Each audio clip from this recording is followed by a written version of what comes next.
su fi yore semeko yango marawe asalie su gradi pembeo alende mo ya kampla mo na la rie soutien nde pa ya e kampla mo e no kolende e ko ina ore vle ko e pa mais wa ore ni enzo le ai de ko enu afin que tu m'as si ni vle benu ni makanganu moli akenu moli betemenu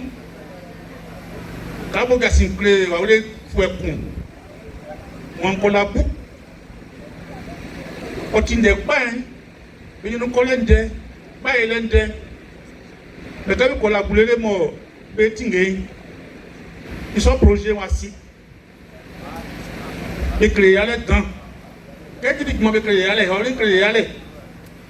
on si on da o kamae on va on veut faire na comme soli que non on peut te pas no et ça va venir de wa o ga yo ane amuna ko ya fa ba amu vle no wa ko na pate mo ti amu tinge fue ya we nyino ya we tisuo na amu gonya se na ila fi lohun na ebunde isi lohun inu koleri ki awo inga fa gba su ye kunyele ke